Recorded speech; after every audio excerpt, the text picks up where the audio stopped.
বিসমিল্লাহির রহমানির রহিম। আউযু বিল্লাহি মিনাশ শাইতানির রাজিম। আমি এখন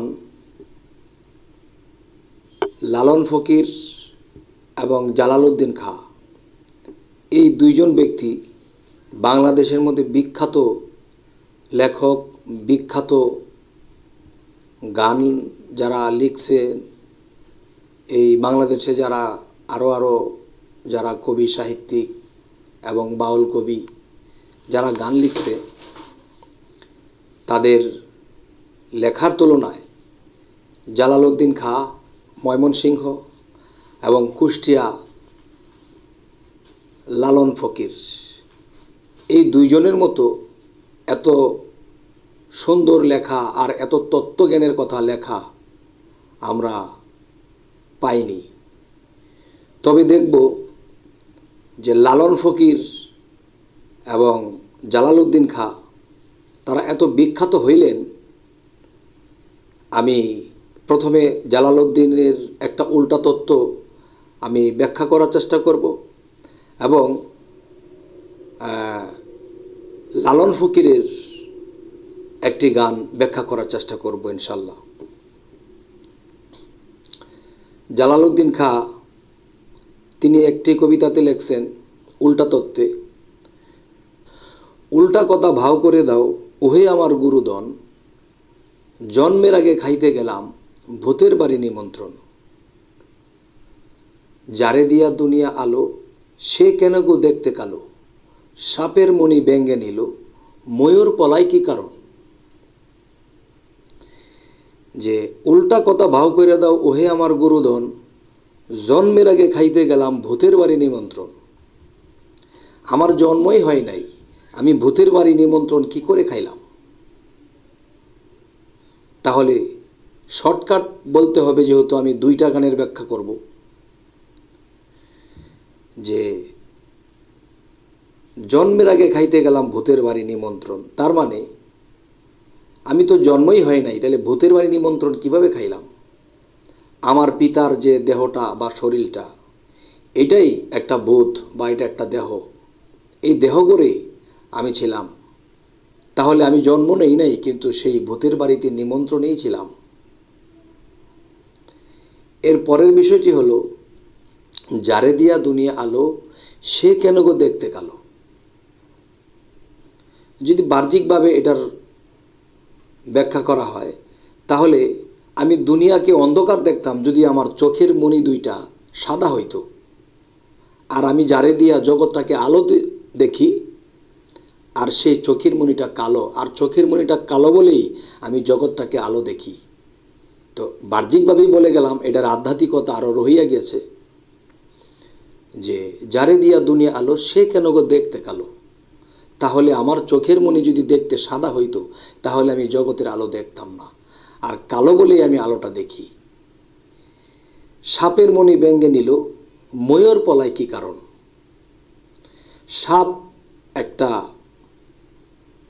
সাপ হলো একটা পুরুষ, ব্যঙ্গী হইল নারী। আর পুরুষের কাছে যে ধন আছে তা ব্যঙ্গী নিয়ে গেল, তখন সেই পুরুষ অক্ষম হয়ে গেল। শর্টকাট বলার কারণে আমার এমনই বলতে হচ্ছে। এর পরেরটা হলো, ভাইয়ের দেখা হলো পথে ভগ্নী উঠে গেল রথে, আমাবস্যা পূর্ণিমাতে কোথায় লাগলো চন্দ্রগ্রহণ। আমার জীবাত্মা যেদিন এই পৃথিবীতে আসবে, তখন আমার বাবা নামের দেহ রথের মধ্যে চড়ে আমি আসছি, আর সেই আসার পথে আমার ভাইয়ের দেখা পাইছি, যিনি আমার পরমাত্মা। আর সেই পরমাত্মা জীবাত্মাকে বিদায় দিল, যাও তুমি গঠন হও, আমি আসব। এটা হলো ভাইয়ের দেখা হলো পথে ভগ্নী উঠে গেল রথে, আমাবস্যা পূর্ণিমাতে কোথায় লাগলো চন্দ্রগ্রহণ। এই যে চন্দ্রগ্রহণ, চন্দ্রই তো উঠলো না, তাহলে গ্রহণ লাগবে কেন? উল্টা তত্ত্ব। এটার বিষয় হলো, যখন রথে উঠিয়া যখন বোন কিংবা জীবাত্মা যখন একটা ভাণ্ডের থেকে আরেকটা ভাণ্ডে চলে গেল, তখন বাবার চেহারাটা তখন চন্দ্রগ্রহণ লেগে গেছে। আগের যে উত্তেজনা, আগের যেই একটা তার দেহের মধ্যে ছিল, উৎফুল্লতা ছিল, সেটা চন্দ্রগ্রহণ, সেই জিনিসটা একটা বান্ডে থেকে আরেকটা বান্ডে যখন চলে গেল তখন গ্রহণ লেগে গেল। তাই আমাবস্যা পূর্ণিমাতে কোথায় লাগলো চন্দ্রগ্রহণ? এ হলো সেই বিষয়। একটা গান ব্যাখ্যা ভাঙতে অনেক সময়ের দরকার, শর্টকাটে কিভাবে বলতে পারি, তবু চালিয়ে যাচ্ছি। এরপর আছে, পানির তলে আগুন লাগছে, শুকনাই দৌড়াদৌড়ি, বাবার বিয়ার তারিখ আনতে ছেলে গেল মামার বাড়ি।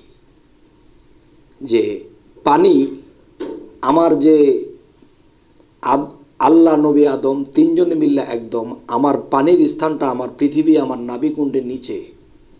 সেই নাভিকুণ্ডের নিচে আমার কাম শক্তি, কামের আগুন, আর সেই কামের আগুন পানি থেকে উৎপত্তি। তখন সেই আগুন যখন লাগলো বাবার গায়ে, তখন তিনি তার ভিতরে যে সন্তান কীট রূপে দৌড়াইছিল তার দেহের ভিতরে, সে এখন উত্তেজনায় সে বিবাহ করিতে চায়। তো এখানেই বলা হয়েছে যে ছেলের জন্মই হয় নাই, বাবার তারিখ আনতে যায়। যে পানির তলে আগুন লাগছে, শুকনায় দৌড়াদৌড়ি, বাবার বিয়ার তারিখ আনতে ছেলে গেল মামার বাড়ি।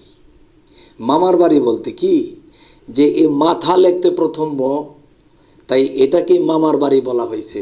যে মাথার মধ্যে যখন কিরিবিরি শুরু হইল, তখন সে ছেলে কীটের জোরে বাবা বিবাহ করতে ইচ্ছা করল। এ হলো এ বিষয়। আরেকটা বিষয় হলো, বাবার যেদিন মৃত্যু হইল সেই দিন মা যুবতী হইল, আগেই ছেলে জন্ম নিল, পাইনা কথা নিরূপণ। এটা কেমন কথা? যে বাবা যখন মায়ের কাছে গেল, যেমন লালন ফকির বলেছে, চাঁদের গায়ে চাঁদ লেগেছে আমরা ভেবে করব কি। যখন এক চাঁদ আরেক চাঁদের মধ্যে লাগলো, তখন আরেকটা সন্তান ভূমিষ্ঠ হইল পৃথিবীতে। তাই এখানে বলা হয়েছে, বাবার যেদিন মৃত্যু হইল সেই দিন মা যুবতী হইল, আগেই ছেলে জন্ম নিল, পাইনা কথা নিরূপণ। বাবার মৃত্যু হইল যেদিন, বাবার জিনিসটা যখন মায়ের ভাণ্ডে বা এক চাঁদের ভাণ্ড হইতে আরেক চাঁদের ভাণ্ডে চলে গেল, তখন এই চাঁদটা তার শক্তিহীনতা হয়ে গেল, তার ভিতরে লীলাবর্ণ এসে গেছে, সেই চাঁদের মধ্যে গ্রহণ লেগে গেছে, আগের শক্তি নাই। তাই এখানে বলা হয়েছে, চাঁদের গায়ে চাঁদ লেগেছে আমরা ভেবে করব কি। এখানে জালালউদ্দিন খাঁ কীভাবে বলল, যে বাবার যেদিন মৃত্যু হইল সেই দিন মা যুবতী হইল। তার মানে বাবার যেদিন মৃত্যু হয়েছে সেই দিন তার বাবার ভাণ্ডের থেকে সে আরেক চাঁদ মা তার মায়ের ভাণ্ডে যখন চলে গেল, তখন সেখানে একটা কন্যার রূপ ধারণ করতেছে। আর এখানেই বলা হয়েছে যে জিয়ের পেটে মায়ের জন্ম তোমরা তারে বলো কি। এখানে জালালউদ্দিন খাঁ বললেন যে বাবার যেদিন মৃত্যু হইল সেই দিন মা যুবতী হইল। তার মানে আমার থেকে যে জন্ম নিল সে তো আমার মা, সে তো আমার জি। তখন বাবার যেদিন মৃত্যু হইল সেই দিন মা যুবতী হইল, আগেই ছেলে জন্ম নিল। তার মানে এই দেহটা যদি মেয়ে হয়ে থাকে, নারী হয়ে থাকে, তাহলে আগেই ছেলে জন্ম নিল। সেটা কোথায়? সে রুহানি জগতে, আত্মজগতে, সে আলমে আরোয়াতে রুহের সৃষ্টি আগেই হয়ে আসে। তাহলে সেই রুহু ছেলে আর মেয়ে হইল দেহটা। তাহলে আগেই ছেলে জন্ম নিল, রুহু তো আগেই সৃষ্টি হয়ে আসে। সেই রুহু যখন পঞ্চম মাস, ষষ্ঠম মাস হইল, তখন সেই রুহু সেই মায়ের গর্ভের ভিতরে যে সন্তান, সেই সন্তানের ভিতরে প্রবেশ করলো। তখন মা বুঝতে পারে যে আমার গর্ভে সন্তান আছে, লড়াচড়া করে। এর আগে কিন্তু লড়াচড়া করে নাই। তাহলে জালালউদ্দিন খাঁ চলে গেলেন কিভাবে? এই গানগুলো এভাবে। লাস্টের আরেকটি কলিতে বলছে, শিয়ালের শিং সাপের পাও আমারে নিয়ে দেখাও, ঠিক বলে যাও উল্টা তত্ত্বের বিবরণ। আজ এই উল্টা তত্ত্বের বিবরণ দিতে যাইয়া আমার এই ভিডিওটি একটু বড় হয়ে যাচ্ছে। আপনারা নিশ্চয়ই ভালো লাগলে ধৈর্যের সাথে দেখবেন। এবার লালনের এখানে আসি। লালন ফকির একজন প্রখ্যাত জ্ঞানী এবং জালালউদ্দিন খাঁ তিনি একজন প্রখ্যাত জ্ঞানী। তিনি এভাবে বলছেন, আর লালন ফকির কোনভাবে বললেন এবং কারটা কীরকম ভালো লাগলো তা অবশ্যই আপনারা জানাবেন। চাঁদের গায়ে চাঁদ লেগেছে, লালন ফকিরের যেটা কথা, চাঁদের গায়ে চাঁদ লেগেছে আমরা ভেবে করব কি, জিয়ের পেটে মায়ের জন্ম তোমরা তারে বলো কি, 6 মাসের এক কন্যা ছিল, 9 মাসে তার গর্ভ হলো, 11 মাসে 3টি সন্তান, কোনটাই করবে ফকিরি? 11 মাসে 3টি সন্তান, কোনটাই করবে ফকিরি? 11 মাস তো না, 10 মাস 10 দিনে একটা মানুষের জন্ম।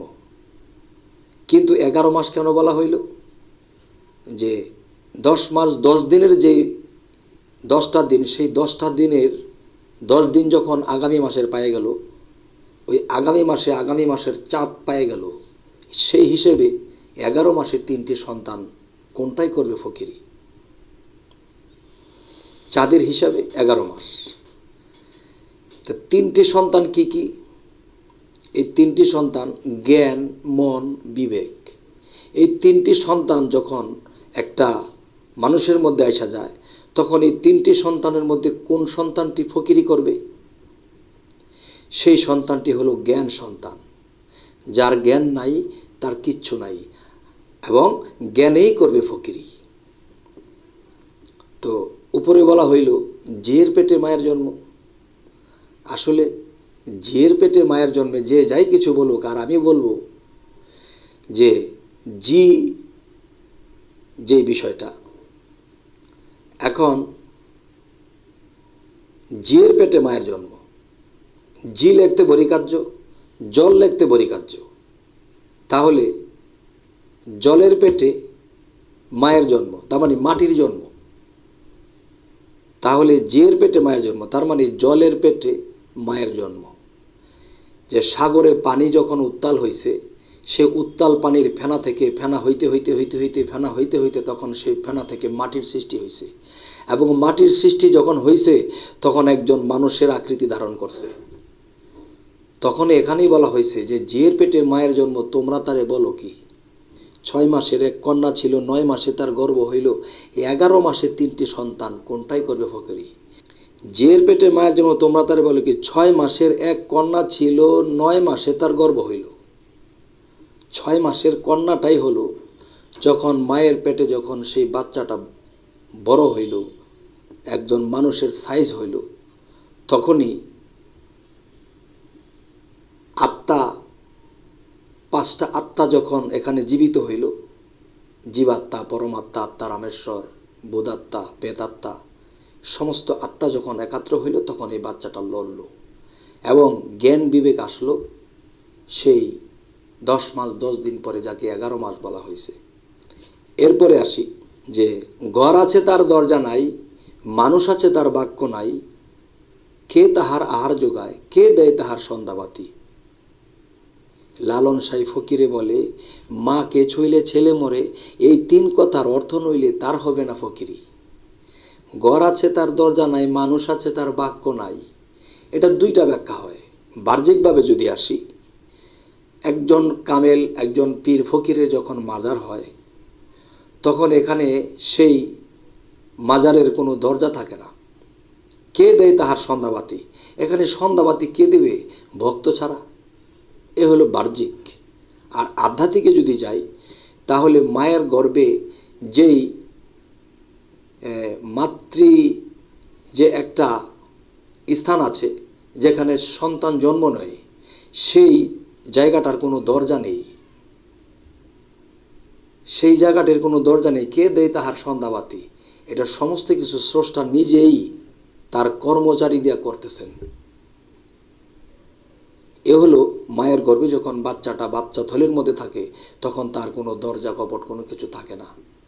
তখন এখানে আল্লাহর কুদরতে আল্লাহ তাকে খাওয়ায়া বড় করে, আর সেই বড় করার জন্য সেখানে কর্মচারী নিযুক্ত করা আছে। আর সেই কর্মচারীদের নাম যদি বলা হয়, তাহলে এই ভিডিও অনেক বড় হয়ে যাবে। শেষের কলিতে